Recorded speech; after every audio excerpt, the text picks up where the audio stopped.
In Wichita, Kansas, the Otero family established a home filled with love, dreams, and aspirations for the future.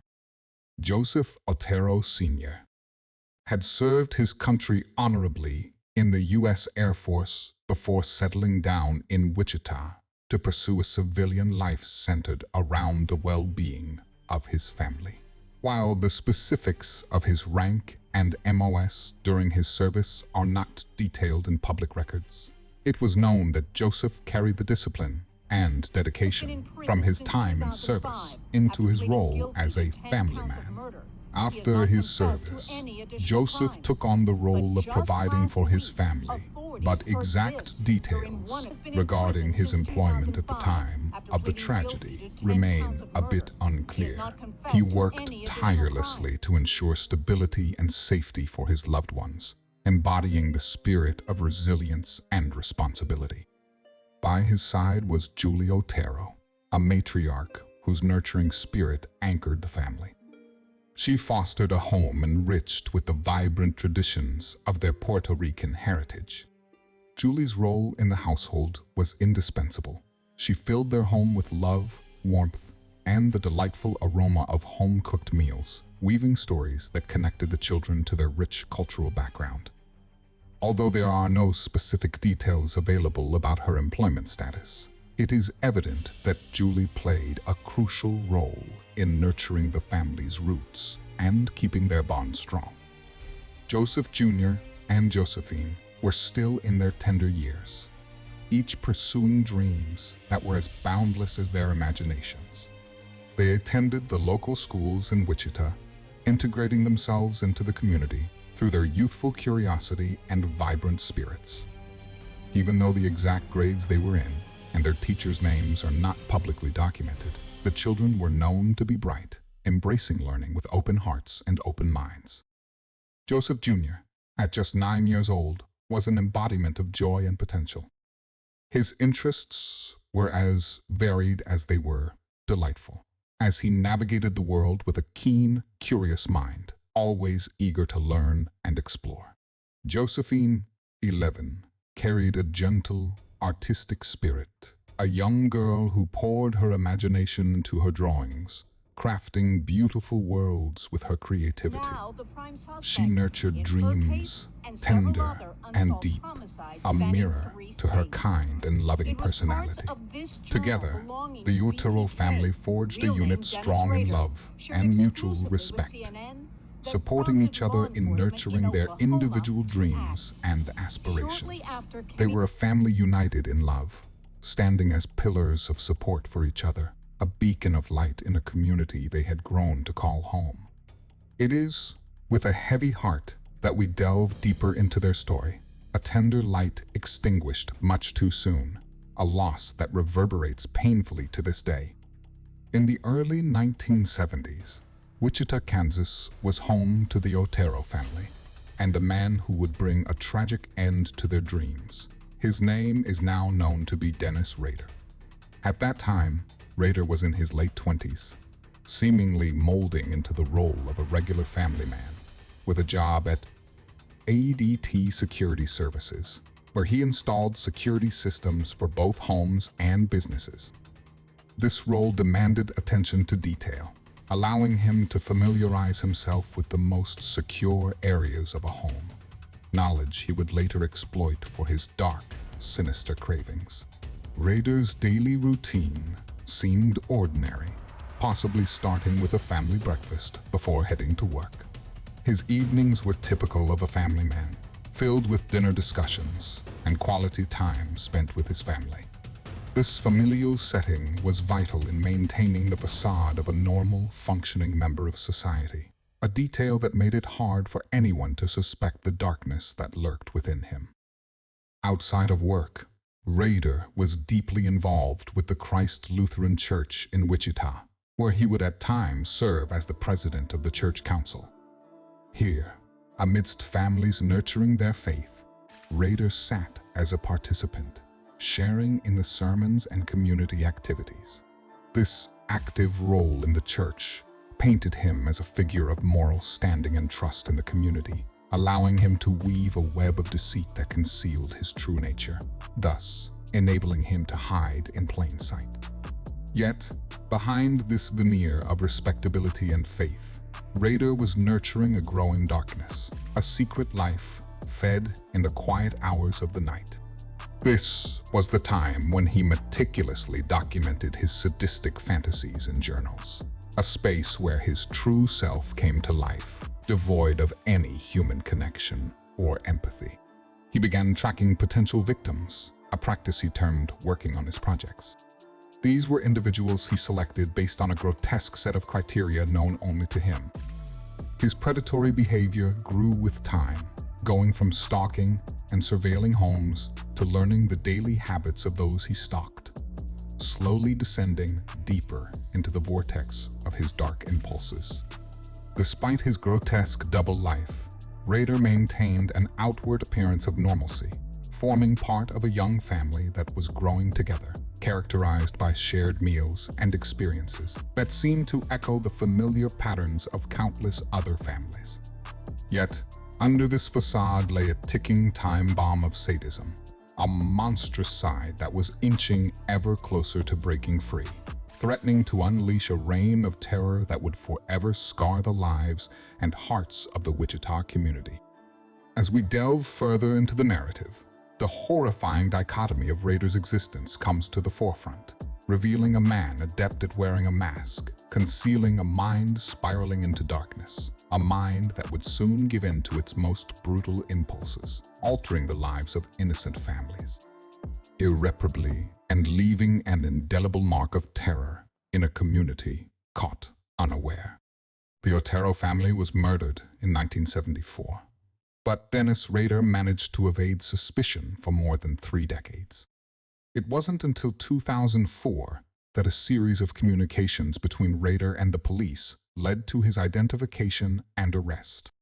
It was only then that the true extent of his crimes began to unfold, revealing that he was behind the Otero family murders, among several others. This means that it took approximately 30 years for the police to determine that Rader was the perpetrator behind the Otero family murders.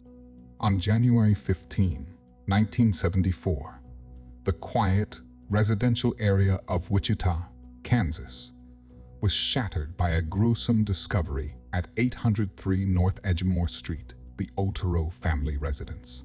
The oldest Otero, 15-year-old Charlie, along with his siblings Carmen and Danny, stumbled upon an appalling scene that would haunt them for the rest of their lives as they returned home from school.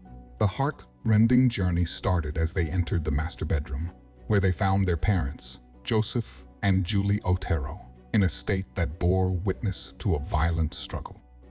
Joseph Sr. was found with a cord tightly wrapped around his neck, his feet bound, and a bag obscuring his head, indicators of a brutal suffocation. Close by, Julie had been strangled mercilessly, her life snuffed out in a place that was supposed to signify safety and love. The harrowing discovery continued as they found the lifeless body of 9-year-old Joseph Jr. in another room, suffocated in a testimony to the assailant's ruthlessness. The exploration led to the horrifying endpoint in the basement, where 11-year-old Josephine hung lifeless from a sewer pipe, underscoring the monstrous violence inflicted upon her young life. Realizing the gravity of what had transpired, a shocked Charlie ran to a neighbor's house to call 911, triggering the inception of an exhaustive investigation that would stretch over decades. The Wichita police were dispatched promptly, arriving at the crime scene to initiate a meticulous examination of every corner of the Otero household, diving deep into the cruel and carefully orchestrated tableau left behind by a killer devoid of empathy. Each room narrated a tale of horror, with details speaking volumes about the sadistic mind behind the vicious act.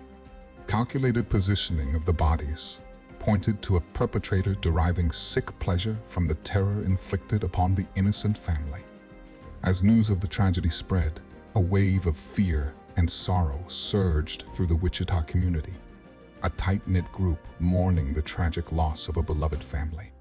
The day marked the advent of a dark chapter in Wichita's history, the echoes of which would reverberate painfully for years to come, with questions lingering, desperate for answers, yet buried in the meticulous cruelty showcased in the Otero family home that day. In the initial stages of the investigation, police didn't have any strong suspects. The horrific nature of the crimes and the lack of clear motive made it challenging to pinpoint a potential perpetrator. The family wasn't involved in any known criminal activity, and they didn't have any known enemies that would wish to harm them to such a drastic extent. The investigation was characterized by a lack of leads that could point definitively towards a suspect. Investigators did pursue various angles, including looking into people connected to the family, interviewing neighbors, friends, and acquaintances in a bid to find any lead. Despite their efforts, no concrete suspects emerged. The police remained actively on the case for several years, pursuing multiple leads that unfortunately ended up as dead ends. As years passed, the case gradually transitioned into being a cold case, but it was never completely closed. It remained open, with investigators revisiting it periodically with the hope of finding new leads, especially as advancements in forensic science provided new ways to analyze the evidence collected from the crime scene. The case essentially remained cold for many years, until 2004, when a series of communications between the BTK killer and the police, a series of letters sent to police and media outlets by the killer himself, revived the investigation, eventually leading to the identification and arrest of Dennis Rader in 2005. This breakthrough came after nearly 31 years of the case remaining largely unsolved, marking a prolonged period of uncertainty and fear in the Wichita community, where the killer was suspected to reside. It was only after his arrest that the full extent of Rader's crimes began to unfold, finally bringing closure to the painful mystery surrounding the Otero family's tragic end. In the months following the brutal murder of the Otero family in 1974, the Wichita police received a letter that initiated a horrifying series of communications from the once unknown killer. The letter, found in a book at the Wichita Public Library, was forwarded to the local newspaper and the police, giving a detailed account of the murders with information that was not released to the public, confirming the author was the murderer. The letters he sent to the police and media over the years were explicit demonstrations of his psychopathic traits, displaying not only a lack of empathy but a narcissistic craving for fame and acknowledgement. Discussing Rader's psychopathy opens a broader conversation about the nature of psychopaths, questioning whether they can be considered fully human given their severe lack of empathy and moral conscience. This discourse navigates the intricate balance between physiological and psychological factors that contribute to a psychopathic personality, bringing to light the depth of the human condition and the extent of evil it can harbor. When speculating on Rader's thoughts and motivations during the murders, we lean on detailed confessions and communications Rader had with the police after his arrest. It is believed that Rader derived sexual pleasure from the act of torture and killing, obsessed with themes of control and dominance. His meticulous approach to the crimes reveals a person who was deeply engrossed in his dark fantasies, translating them into a grim reality, viewing his victims not as humans, but mere objects to satisfy his grotesque desires. An unsettling aspect of this case is the facility with which Rader could blend into society, effectively mimicking normal behavioral patterns. Despite his horrific actions, Rader evaded suspicion for decades, raising disturbing questions about how individuals with violent tendencies can hide in plain sight, adopting a facade of normalcy. This poses a challenge to society, forcing a reflection on the necessary vigilance and the strategies needed to identify and handle individuals exhibiting psychopathic tendencies before they escalate to committing such heinous crimes. Understanding Rader's mind and the contents of his first letter to the police offers a chilling insight into psychopathy, urging a deep reflection on the darkness harbored in the human psyche and the devastating consequences it can have when unleashed. This deep dive seeks to unravel the complex interplay of psychopathic tendencies and human nature, aiming to shed light on the terrifying yet fascinating psyche of one of the most notorious serial killers in history. This in-depth exploration peels back the layers of a dark mind, one that challenged the Wichita community's sense of safety and the nation's understanding of evil within a seemingly ordinary individual. The story of the BTK killer is a stark reminder that monsters walk among us, often hiding behind the most unassuming masks, challenging us to reckon with the depths of human cruelty and the imperative of vigilance in protecting our communities from those who eke to do harm. Thank you for joining us into one of the most sinister chapters in criminal history. It's through understanding the darkest corners of the human mind that we can work towards a safer future for all. We hope that this detailed exploration has given you insight into a case that has baffled and horrified many for decades. As always, if you found value in this content, we encourage you to like, share, and subscribe for more deep dives into true crime stories. Please remember to be respectful and considerate in the comments section as we discuss this sensitive topic. Stay safe, and we'll see you in the next episode. The next few episodes in this series are going to talk about the crimes committed by BTK in the order that they happened rather than the order that they were solved. And then, once we've gotten through all of the murders that are known, we will discuss more on the murderer in the final episode in the series. Feel free to leave comments, and we can discuss this together. Subscribe to my channel. Help deliberately deadly grow, and help others to identify the unidentifiable.